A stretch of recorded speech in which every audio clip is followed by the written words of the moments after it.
માતાજી મિત્રો, આજે આપણે વાત કરશું પોલીસ અધિકારી અને બહારવટિયાની વાત।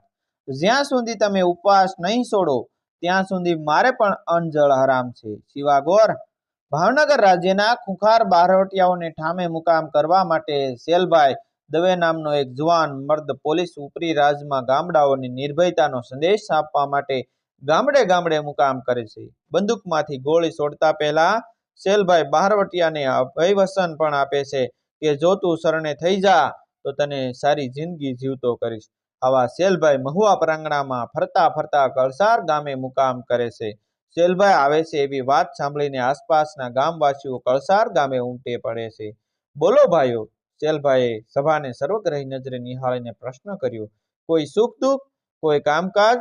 કળસાર ગામના ડાહ્યા આગેવાન એવા નારણજી મહારાજે હસતા હસતા કહ્યું કે સુખની વાતો તો સેલભાઈ નસીબમાં લખેલી એટલે નસીબ પ્રમાણે મળે, પણ દુઃખ તો તમારા પ્રતાપે અહીં કોઈને નથી। નિરાતનો રોટલો ખાઈને સૌ સુખે સુવે છે, પણ એક બ્રાહ્મણનો દીકરો લાંધે છે। કોણ?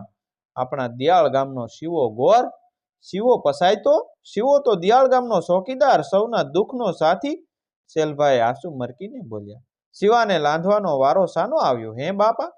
આબરૂનો સવાલ સાહેબ, નારણજી ગોરે ગંભીર અવાજે કહ્યું। શિવો ગોર વટનો કટકો, ગામ આખાના રખોપા એના ખંભા પર ઘર છોડીને દિયાળ ગામના શંકર મંદિરે શિવાના ધામા રાત દિવસ જાગનારો, સીમ વગડે નિર્ભય થઈને ભમનારો, ચોર લૂંટારાને પકડનારો શિવો લૂંટનો ભોગ બન્યો બાપા। લૂંટ પણ સોના રૂપાની નહીં, શિવાના ખાટલા ગોદડાની। ગજબ કર્યો ને?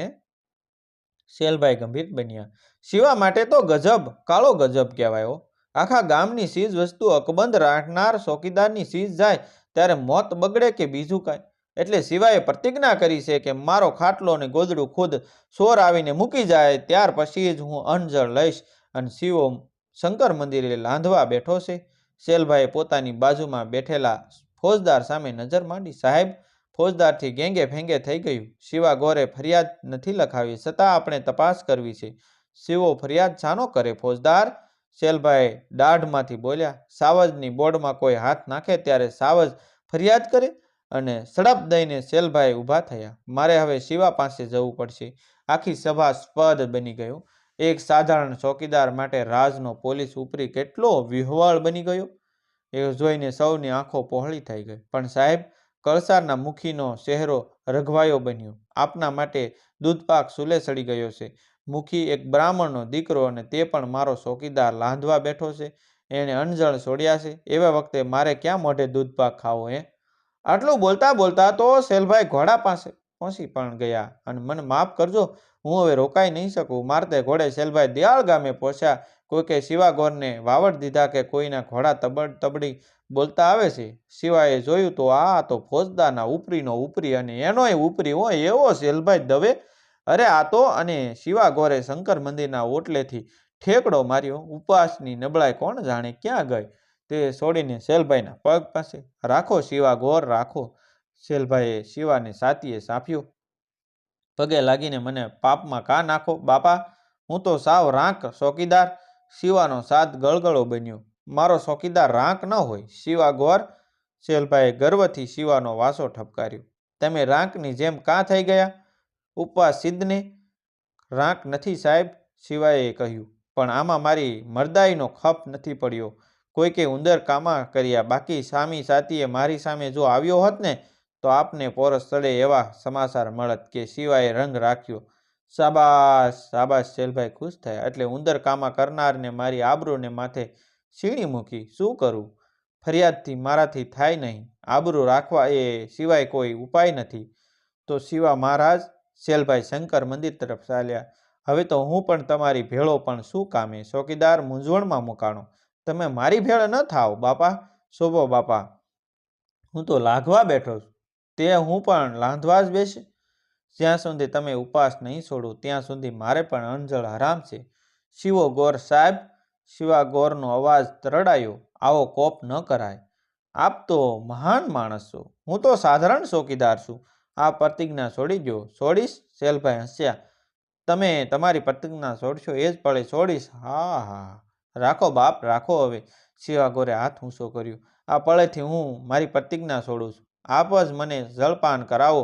અને શિવા ગોરે અનશન છોડ્યા એ જ પળે શેલભાઈ દવેએ ગામના સોરામાં ઘોષણા કરી કે શિવા ગોરના ખાટલા ગોદડા પાછા નહીં આવે ત્યાં લગી મારો મુકામ આ દિયાળ ગામમાં જ રહેશે અને ચોર કે લૂંટારો જ્યાં હોય તે મારી આ પ્રતિજ્ઞા સાંભળી લે. જો સામેથી આપવા આવશે તો અભય આપીશ, નહીં આવે તો એની 7 પેઢીનું નકદન કાઢ્યા પછી જ આ ગામ છોડીશ. શેલભાઈ પોલીસ ઉપરી જેવા હાકેમની આવી કાળઝાળ પ્રતિજ્ઞા સાંભળીને આસપાસની અંધારી આલમની દુનિયા ધ્રુજી ગયો. શિવાગોર એકદમ કલાક પછી જેણે ટીખળ કરવા શિવાગોરના ખાટલા ગોદડા લીધા હતા એ અરજણે શિવાગોરના પગ પકડ્યા. હું તમારો ગુનેગાર છું, મેં જે પાપ કર્યું છે. શિવાગોર અરજણને શેલભાઈ પાસે લઈ ગયા. અરજણનો બાપ કણકણથી ભાંગી પડ્યો. દીકરાને શેલભાઈ હવે છોડશે નહીં એ વાતે એણે પણ શિવાગોરના પગ પકડ્યા. ભૂદેવ, મારા દીકરાને બચાવો. એને કબુદ્ધિ સૂજી અને તમારી મશ્કરી કરી. હવે તમે જ એને ઉગારી શકશો, નીકર શેલભાઈના હાથે મેં માર્યો જશે. બોલો શિવાગોર.